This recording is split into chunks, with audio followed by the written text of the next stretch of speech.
Sinyal melemahnya daya beli masyarakat telah memberikan dampak langsung terhadap penerimaan negara. Tercermin dari beberapa setoran jenis pajak yang turun beriringan dengan pemasukan pajak dari sejumlah sektor industri yang melorot. Adapun pajak pertambahan nilai dalam negeri atau PPNDN telah terkontraksi 11% secara neto dengan realisasi Rp193,06 triliun per semester 1 2024. Porsi setoran PPNDN terhadap total penerimaan mencapai 21,6% atau menjadi yang terbesar di antara jenis pajak lainnya.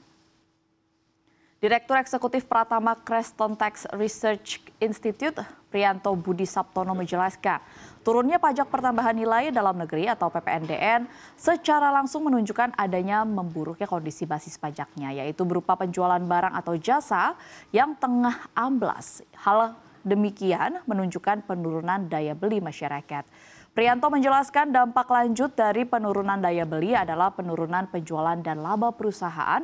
Sebagai konsekuensinya perusahaan punya hak untuk mengajukan pengurangan angsuran PPh pasal 25 pada tahun ini.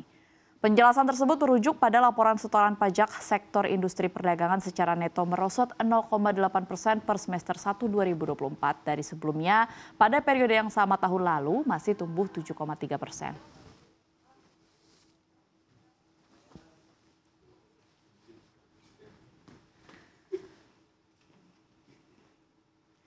Informasi terpopuler selanjutnya, pemerintah saat ini terus berupaya mengurangi ketergantungan pada impor minyak dan produk minyak yakni bahan bakar minyak atau BBM khususnya bensin.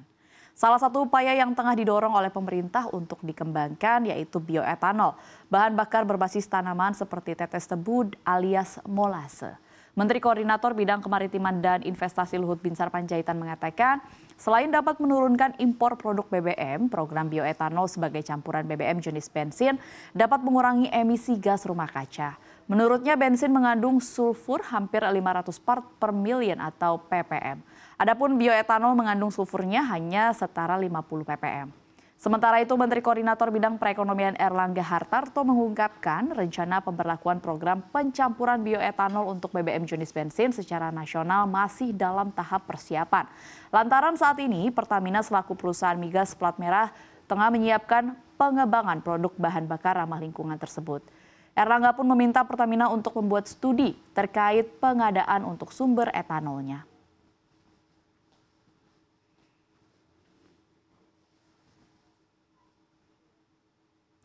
Pemirsa, sejak 79 tahun kemerdekaan, Indonesia tercatat pernah menghadapi resesi sebanyak 3 kali, yakni pada tahun 1963, 1998, dan juga 2020 hingga 2021.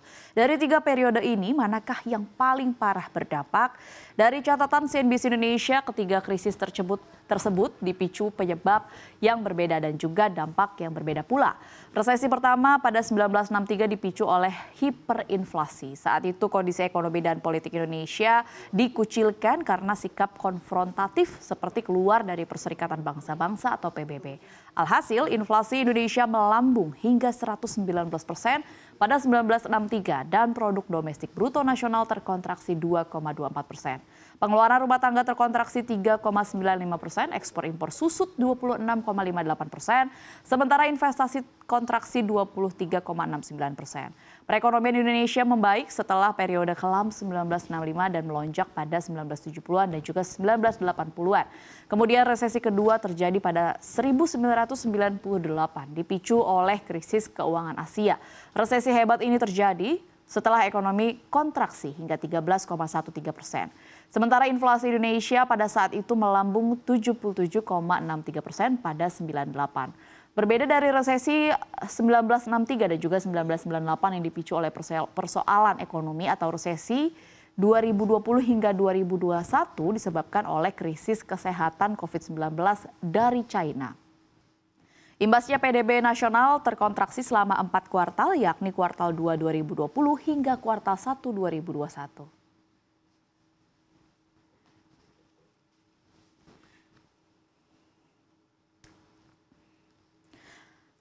Negeri Dewa-Dewi Yunani kini mengalami kiamat kekeringan, di mana hujan tidak turun berbulan-bulan dan mengancam negeri tersebut. Waduk terbesar di Pulau Naxos yang hanya berguna bagi penyu yang berenang di perairan dangkalnya yang berlumpur telah mengering. Di hilir, air laut telah meresap ke sumur irigasi yang kosong sehingga merusak tanaman kentang di pulau tersebut. Wali kota pulau itu, Dimitris Lianos, mengungkap warga mengeluhkan waduk permukaan menjadi kosong akibat terjadi kekeringan atau kekurangan curah hujan yang parah seluruh Mediterania, khususnya di Naxos. Lebih jauh ke selatan di Pulau Karpathos, pihak berwenang telah memberlakukan pembatasan untuk mengisi ulang kolam renang. Sementara di Pulau Tassos di utara, para pejabat tengah berupaya membangun unit desalinasi untuk membuat air laut layak minum. Kekurangan air juga sangat parah di Naxos, pulau pegunungan berpenduduk 20.000 orang di salah satu bagian laut Aegea yang paling populer. Padahal puluhan ribu wisatawan berbondong-bondong ke pantainya setiap hari selama musim panas.